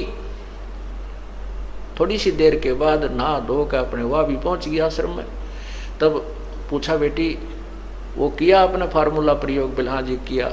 तो क्या प्रतिक्रिया हुई भक्त की? उसको नहीं पता था कि ये कभी राजा भी था, लड़की को नहीं मालूम था कि ये राजा था, क्योंकि वो नहीं बताता था। तब उसने पूछा, लड़की ने अपने परमात्मा से, गुरुदेव से, कि हे भगवान क्या ये राजा था? तो उसने, गुरुदेव ने यानी परमात्मा ने, कबीर जी ने कहा, क्यों बेटी क्या बात है कि जब मैंने इसके ऊपर बाल्टी डाली ना, पानी का कीचड़ डाला, तो मेरे से खुद क्रोध में कहने लगा, यदि आज मैं राजा होता, अगर आज मैं राजगद्दी पर होता, राज्य ना छोड़ा होता, तो तुझे वो सजा देता, यहाँ संसार देखता। मेरा बेटी बस यही देखना चाहूँ था मैं, इसकी नब्ज देखना चाहता था, ये तीसरे नाम के योग्य हुआ है कि नहीं। ठीक है बेटी, राजा था ये, और बहुत बड़ा राजा था, इसने बहुत ही कुर्बानी की है। तब वो सत्संग के उपरांत जब भी गुरुजी विराजमान हुए आसन पर और कहा भी आ जाओ जिसने सार नाम लेना है, वो उठकर गया, प्रार्थना की कि आपका दास सार नाम के योग्य हो गया हो तो दया करियो प्रभु। तो परमात्मा ने कहा, नहीं बेटा अभी तू राजा है, भक्त नहीं बना है। वो कहता, नहीं गुरुदेव नहीं, मैं तो बिल्कुल आपकी कृपा से, आपके कहने से ही उसी दिन से राज को त्याग दिया है मैंने। परमात्मा बोले, नहीं मैं जो कह रहा हूँ वो सही है, तू राजा है। और फिर कहता, नहीं जी आप, नहीं जी बिल्कुल नहीं। तो कहते हैं, गुरु के सम्मुख वचन नहीं कहे, सोच से रहनी गहनी सुख लय। यह भी उसकी कमजोरी थी, ये कहना कि नहीं जी नहीं जी, जो गुरु जी कहे कहा जी जरूर, कोई उसको गहराई से सोचे कहाँ बोल रहे हैं संत। तो परमात्मा ने कहा, जा बेटा 1 वर्ष के बाद उस दिन आना, 10 ज़्यादा नहीं। तब वो चला गया। वो सोच गया भाई बात कोई गड़बड़ जरूर हुई है, गुरुजी ने मुझे ऐसा कैसे कहा। फिर अपने अंदर टटोला, झांक गया, अपने अंदर झांका, वो मेरे से ऐसी कौन सी गलती हुई, मैंने ऐसा कौन सा काम कर दिया, ऐसी क्या बात हुई। खूब सोचा साची करता करता, कभी ना कभी तो दिमाग में आती है वो गलती की, सामने तो आवेगी घूम फिर के।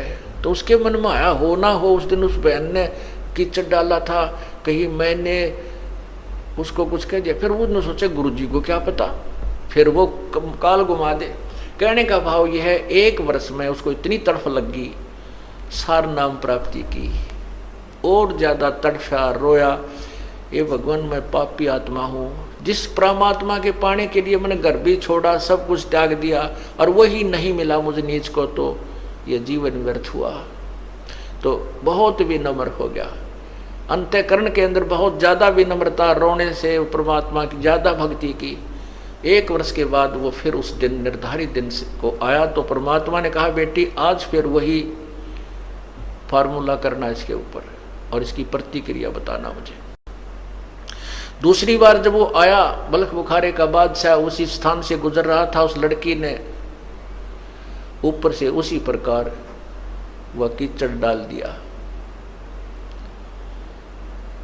तब वो कहता है कि, तो वो लड़की कहती है भाई साहब मैंने दिखे को नहीं, आप दिखाई नहीं दी, माफ करना, कौन हो आप, और मेरे से गलती होगी, माफ करना। कहने लगा बहन ये कोई बात नहीं, ये तो मिट्टी के ऊपर मिट्टी ही डाली है, ये 5 तत्वों का शरीर भी मिट्टी है, ये भी कुबाड़ा है, आपने इसके ऊपर कुबाड़ डाल दिया, कोई बात नहीं, नहीं ना धो लूंगा, क्या बिगड़ गया इन कपड़ों का। इतनी विनम्रता उसके अंदर आई। तब वो परमात्मा के चरणों में पहुंचा। फिर तो उल्टा चला गया हो, किधर नदी नहर में जाकर नहाया धोया, कपड़े धोए, सुखा सुकू का फिर आया। आना था उस दिन, तो चरणों में बैठ गया। तब लड़की से पूछा परमात्मा ने, बेटी आज क्या गतिविधि थी उस भगत की। आज उसने जी ऐसे ऐसे कहा कि कोई, मैंने तो कहा भाई साहब गलती होगी, मैंने दिखाई नहीं दी, माफ़ करना। वो कहने लगा नहीं कोई बात ना बहन, माटी पर माटी ये तो डाली है, इससे क्या फ़र्क पड़ गया, मिट्टी पर मिट्टी ही डाली है, आप धो के नहा धो के आ जाऊँगा, क्या फ़र्क पड़ गया। तब परमात्मा से उसने फिर अर्ज की कि प्रभु आपका दास सार नाम के योग्य हो गया हो तो क्षमा करना, दान करना दाता। तब वो कहते हैं कि हाँ बेटा आज तू नाम के योग्य हो गया, आज सार नाम तुझे दूंगा। तो पुण्यात्माओं, सत्संग इसीलिए आपको बुलाया जाता है। आपने महीने में लगभग गणना नहीं तो 1 सत्संग 2 सत्संग अवश्य अटेंड करने चाहिए, क्योंकि 6 सत्संग हम करते हैं, 1-2 अटेंड अवश्य करना चाहिए। और सारे पीरियड अटेंड कर लो तो जल्दी बात बन जाएगी, ज्ञान समझ में आए बिना ये मोक्ष नहीं हो सकता। तो उस परमात्मा को कैसे पाया जाएगा उसके विषय में बताया कि ओम तत् सत इति निर्देश ब्रह्मण त्रिविध समर्थ।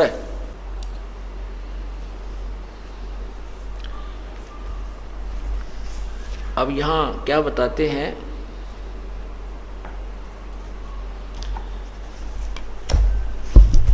इस माटी के महल में मगन भया क्यों मूडे, कर साहिब की बंदगी उस साईं को ढूंढे। फिर क्या बताते हैं, कच्चा हीरा कर्च होवे नहीं सह घन मार, ऐसा ये मन हो रहा लेखा लेकर तारे। यानी तीसरा नाम देने के लिए हीरे की परख की जाती है। सार नाम जब दिया जाता है तो हीरे की परख की जाती है। हीरे की परख करने के लिए क्या कैसे परीक्षण किया जाता था पूर्व समय में, कि हीरा एक गोल गोल सा कंचे टाइप होता है, चमकदार धातु होती है, पत्थर सा होता है, पर चमक जबरदस्त होती है उसकी, और उसको उसमें कच्चा हीरा भी होता है और पक्का हीरा भी होता है। पक्का हीरा की क्या पहचान होती है कि उसको ऐरण पर रख के नीचे एक लोहे का मूसल सा गड़ा हुआ होता जमीन में, उसके ऊपर लोहार कारीगर लोहे को नीचे उस पत्थर के मोटे खंभे से पधर कर ऊपर तो घण मारता है, थोड़े मारता है, तो नीचे जो लोहा है उसको ऐरण बोल देते हैं। उस आहरण के उसके ऊपर रखकर ऊपर से घण की चोट मारते हैं पूरी जबरदस्त हीरे के ऊपर। यदि उसमें कहीं निशान पड़ जाता है तो वो कच्चा हीरा है, वो 2 कौड़ी का नहीं है। और उसके ऊपर निशान नहीं पड़ता है, पूरे घण की जबरदस्त चोट मारने से चाहे 10 मार ले तो वो पक्का हीरा है, वो अनमोल है, वो कीमती हीरा है।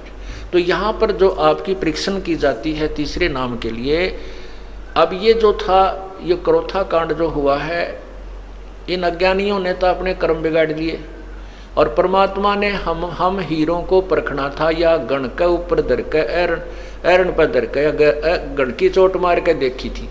जो कच्चे थे वो रह गए, पक्के थे ये हीरे न्यू के न्यू आगे, ये कोई करच नहीं हुआ, यानी उसमें कोई खरोंच नहीं आई। कच्चा हीरा करच होए और नहीं सह घन भार घन मार, ऐसा यो मन हो रहा लेखा ले करता रहे। परमात्मा जब आपका ये परीक्षण करेगा ऐसा मन होगा तब आपको ये सार नाम दिया जाएगा। अब आप जो भक्तात्मा इस कांड के बाद भी डगमग नहीं हुए, आप हीरे तो हो गए हो, इसमें कोई शक नहीं, आप हीरे हो, पर कच्चे पक्के रहे खे फिर परीक्षा ली जाएगी। आपको सार नाम देते समय आपको चाहे कितना ही समय आपको बार बार बुलाया जाए, आपके मन में ये नहीं आना चाहिए कि मेरे तो 10 चक्कर कटा लिए, तो फिर भी आप कच्चे हीरे हो, पक्के नहीं हो। क्योंकि डॉक्टर के पास जिस किसी का फोड़ा हो गया और डॉक्टर कहता भाई इसका चीरा देना पड़ेगा, इसमें उस फोड़े में बहुत ज़्यादा पीड़ा भी हो रही है, तो मरीज कहता जी आज दे दे चीरा, मैं तो घना तंग पा रहा हूँ, बहुत दुख हो रहा, पीड़ा सहन नहीं होती। डॉक्टर कहता बेटा कल आना, दवाई दे देता है। कल कहता भाई कल आना, कल भी नहीं चीरा देता, फिर कहता कल परसों आना, ये दवाई और खा।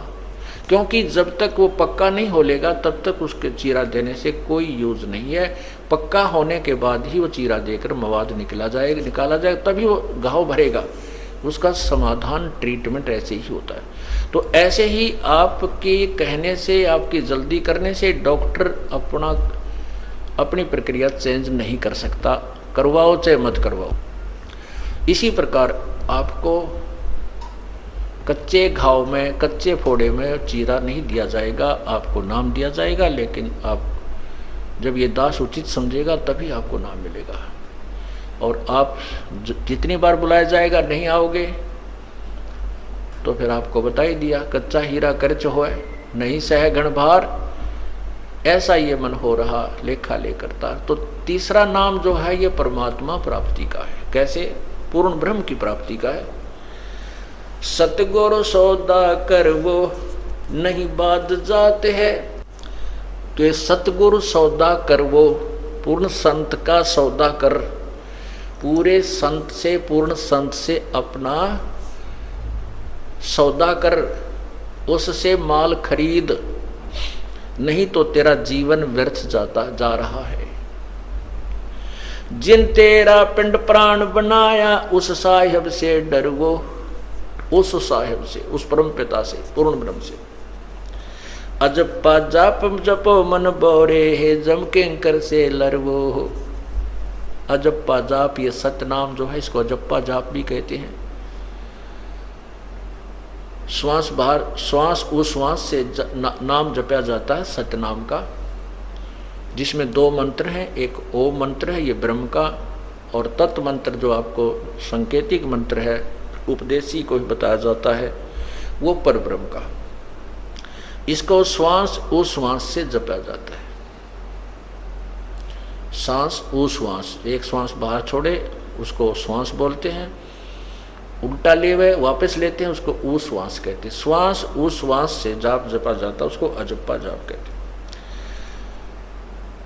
जिन तेरा पिंड प्राण बनाया उस साहिब से डरवो, अजप्पा जाप जपो मन बोरे जम के कर से लरवो। सुखदेव को 84 भुगती बना पजावे खरवो, तेरी क्या बुनियाद पुरानी तू पेंडा पंथ पकड़वो। नर से नार किया नारद मुनि अवगत बाजी गर्वो, शिव की संख कल्पना मेटी भस्मा गिर लिया छरवो। अंत चीर चिंतामणि के ने द्रौपदी पीतांबर वो, दुशासन का मान मुआ है उद्बुद्ध देख लहर वो। अजामेल गणिका के लारे गई अयोध्या तेरवो, वाल्मीक का शंख बजाया जहां 12 कोट विपरवो। केसो नाम कबीर खुद आए 9 लाख बॉडी भरवो, काशी धाम कबीर कल्पना गई विपत सब टरवो। गगन मंडल के मध्य महल है जा मूरत अजर अमर वो, दास गरीब कबीर हरि ही मिले परम पद हर वो।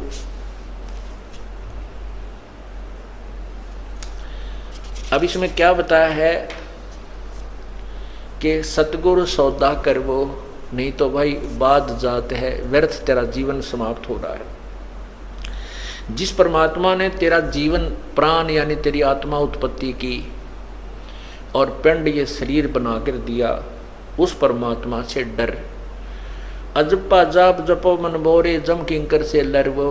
होय होय, अजप्पा श्वास उश्वास का जो नाम है इसके जाप कर, इसका जाप कर। और परमात्मा क्या करेगा, जब आपको यहाँ से लेके चलेगा रास्ते में आपको अकेला छोड़ देगा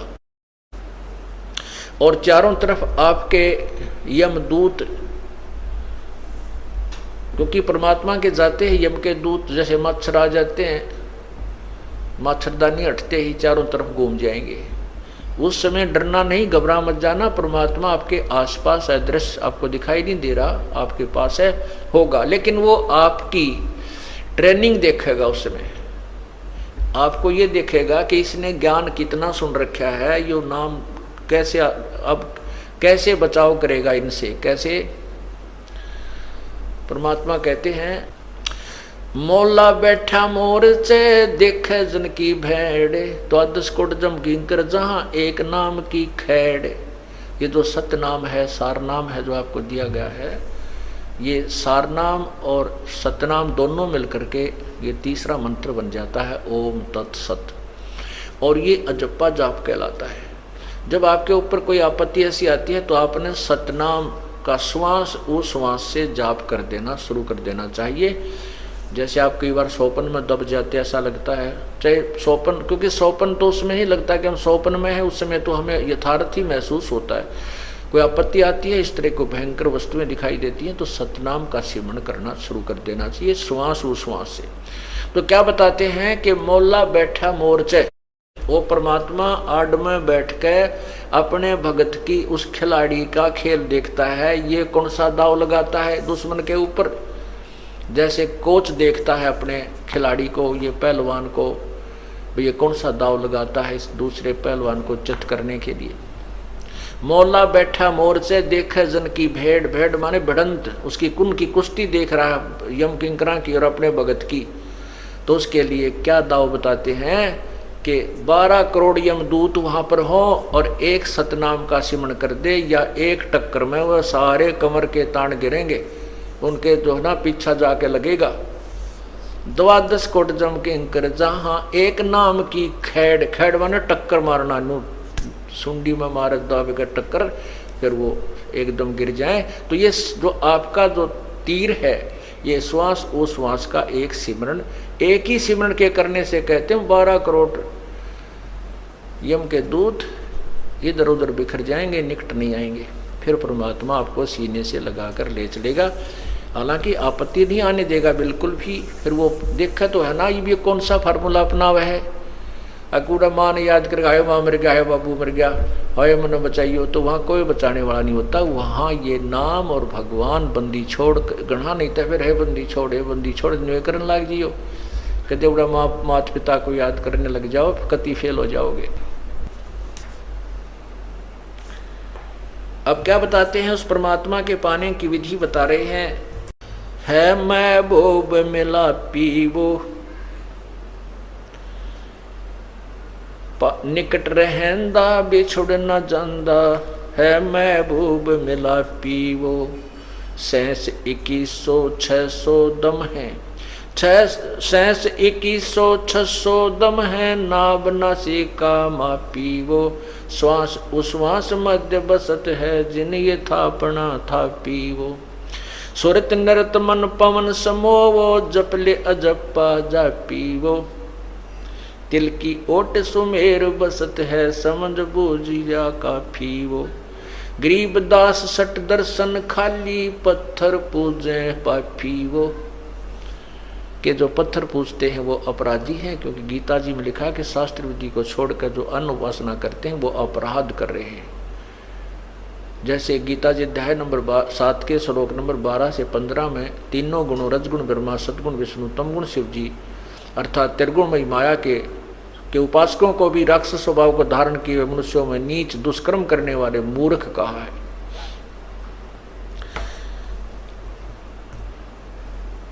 तो क्या बताते हैं, सुरत नर से परख न आवे है, महबूब सरोवाहो। जब तक हम सतनाम और सारनाम की प्राप्ति नहीं करेंगे तब तक परमात्मा के दर्शन नहीं होंगे। कैसे होंगे? द्वार बार घर छाड़ गए हैं, जाब से बन खोआ वो। भेख बनाए बहे बहुरंगी, कीना बहुत अब हुआ वो। कि जिन्होंने घर भी त्याग दिया, बनखंड में जाके जंगल में जाके गुफा भी बना ली, और किसी विशेष परंपरा में जाके उसने भेष भी ले लिया, अलग से कोई वेशभूषा बोलते हैं, जैसे कोई गिरी है, कोई पुरी है, कोई नागा है, कोई गुड़, इस तरह उसकी अपनी वेशभूषा, कोई वैष्णव है, ऐसी वेशभूषा भी बना ली। और कामी करो दी बंग मंझारा, छाड्या लोभ न मोवा वो है। कामी क्रोधी बंग मंझारा, छाड्या लोभ न मोहा वो। एक समय गोपीचंद जो था, वो भर्तरी जो था वो राजा था। गोपीचंद और भर्तरी ये दो गोरखनाथ जी के शिष्य थे, और इन्होंने घर भी त्याग दिया, राज्य भी त्याग दिया। एक दिन भर्तरी जी, चांदनी रात्रि थी, चांदनी रात्रि में रात के समय जा रहा था, सफर कर रहा था, यात्रा कर रहा था अकेला, और उसके साथ भर्तरी भी, गोपीचंद भी था, वो पीछे था। अब भर्तरी जा रहा तो आगे किसी ने पान खा के थूक रखा था, अच्छा बुलबुला सा हो रहा था उसका, और चांद की चांदनी में प्रकाश में वो ऐसा चमका था जैसे लाल हो। अब उसने देखा गोपीचंद भर्तरी पीछे, गोपीचंद पीछे रह गया, बाथरूम करने लग गया, पेशाब करने लगा, वो बैठ गया। उसने देखा और उसने सोचा लाल है कि, उसने ठहठाया नहीं, हाथ मारा, सारा दस गया। उधर से भर्तरी गोपीचंद का ध्यान पड़ गया, क्या मिल गया महात्मा जी? ने बोला मेरे कर्म मिल गए, मेरे कर्म मिल गए, मैंने सोचा था लाल है, यो मेरा हाथ दस गया थूक मेरे तरह के। तो परमात्मा यहाँ कहते हैं घर भी त्याग दिया और लोभ फिर भी ना छूटा, लाल पर टूट के पड़ गया, लाल समझ गया, वो थूक ठा लिया अंधेरे में। तो यहाँ कहते हैं कामी क्रोधी बंग मंझारा, छोड़ा लाभ लोभ न मोहा वो। पिता विवेक अक्षमासी, माता जिन दूर किया दिल द्रोहा वो। मांडा खेत नेत जस गाँव, सतगुर पकड़ा लोहा हो। 14 भवन गवन सब छूटे, दिल ही अंदर जोया वो। है निज धाम दरस दिल माही, कर्म भरम सब खोया वो। सिज्जा अदर सिंहासन अवगत, तुरिया पुद में सोया वो। अनहद तारी लगी हमारी, उजू अकल से धोया हो। अनहद तारी, तारी माने लौ, और अनहद माने अखंड, यानी हर समय उस परमात्मा का ही चिंतन बना रहे, उसी की लगन लगी रहे, उसको अनहद तारी कहते हैं, जो कभी खंड ना हो। अब क्या कहते हैं कि बिना प्रेम पावे नहीं चाहे कोट समाधि ला। परमात्मा के प्रति जब तक हमारी आत्मा नहीं खिंचेगी, यानी उसमें प्रेम नहीं होगा, प्रभु नहीं मिलेगा। और फिर उसके साथ बताते हैं कि छिन घटे छिन बढ़े, छिन चढ़े छिन उतरे, सो तो प्रेम ने कहावे, और अघट प्रेम पिंजर बसे, प्रेम कहावे सोई। जैसे थोड़ी सी देर में तो भाव बन गया, थोड़ी सी देर में फिर उसे हो गए कोनी रुचि रही, तो ये कहते हैं अभी सच्चा लगन पूरी प्रेम तेरा, अखंड अनहद तारी नहीं लगी तेरी अभी।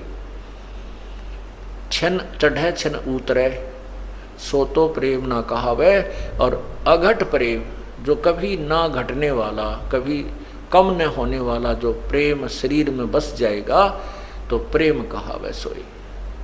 तो यहाँ कहते अनहद तारी लगी हमारी, वो जो अकल से थोया वो, सतगुरु दानी मिले बिनानी, बीज अभय पद बोया वो। दिव्य दृष्टि खुली हमारी, सार शब्द से टोया वो, गरीबदास गायत्री लापी, शीस पीठ जम रोया वो।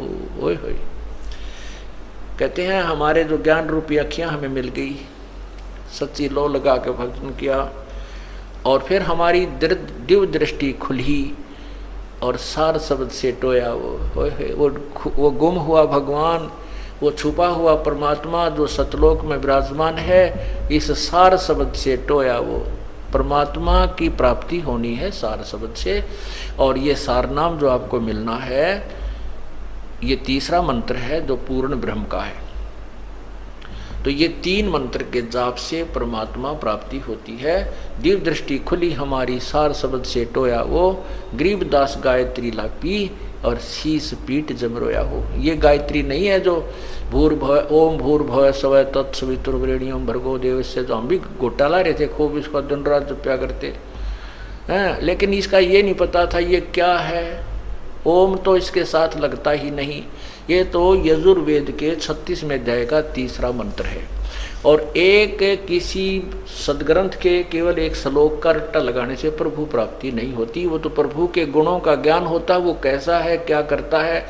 वो जैसे बिजली की महिमा का एक श्लोक बना लिया जाए, मंत्र बना लिया जाए, और उसको रटता रहे, उसी को गाता रहे, और बिजली के प्राप्त करने की, कनेक्शन लेने की विधि का ज्ञान नहीं है, प्रयत्न कर नहीं रहा, तो बिजली के गुणों का लाभ आपको नहीं मिल सकता। बिजली से ना पंखा चले, ना आपकी मकान में उजाला हो, ना वो आटा पीसे, और ना ही आपके ट्यूबवेल को चला सकती। जो गुण तू रोज गाता है, जब तक उसको प्राप्त करने की विधि नहीं प्राप्त करता है, जैसे ये सार नाम जो सतनाम, ये 3 मंत्र का जाप है, ये तो समझो बिजली का कनेक्शन लेना है, और फिर आपको वो लाभ होंगे। और इसके गुण गाएं, जा भूर्भुवः स्वः तत्सवितुर्वरेण्यं भर्गो देवस्य धीमहि धियो यो न प्रचोदयात्। अगर यही करता रहा, ये तो भगवान की महिमा है, इसने चाहे 100 बार गा ले, इससे केवल एक ज्ञान यज्ञ का फल मिलेगा, परमात्मा नहीं मिलेगा। यज्ञ का फल है, जैसे परमात्मा की वाणी, चाहे गीता जी की वाणी पढ़ो, चाहे वेदों की पढ़ो, इसके लेवल की जो लाभ है वो मिलेगा। और चाहे गरीबदास साहिब की वाणी पढ़ो, चाहे कबीर साहिब की वाणी पढ़ो, चाहे नानक साहिब की वाणी पढ़ो, ये परमात्मा से परिचित संत या परमात्मा की अपने मुखारविंद से बोली हुई वाणी है। इनसे भी केवल ज्ञान यज्ञ का ही लाभ मिलेगा, परमात्मा मिलेगा इस 3 मंत्र से। ये देखिएगा, यजुर्वेद अध्याय नंबर 36 का मंत्र 3, ये गायत्री मंत्र कहा जाता था, जबकि गायत्री मंत्र वालों को ये नहीं मालूम था, गायत्री मंत्र का ढंडोरा पीटने वालों को ये नहीं मालूम था, ये तुम क्या बता रहे हो, ये कहाँ से ग्रहण हुआ, आज तक किसी को पता नहीं था। और ये यजुर्वेद के 36वें अध्याय का तीसरा मंत्र है। ये देखिए 36वें अध्याय का तीसरा मंत्र है। ये है 63वां अध्याय, 63वां अध्याय, 36वां अध्याय। ये नीचे देखो, यहाँ है, इसका ये तीसरा मंत्र है, ये वाला।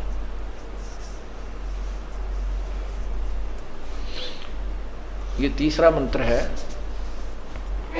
इसमें है भूर्भुवः स्वः, भूर्भुवः स्वः तत्सवितुर्वरेण्यं भर्गो देवस्य धीमहि और धियो यो ने प्रचोदयात्, इसमें कहीं भी ओम मंत्र नहीं है। इसके साथ ओम मंत्र लगाना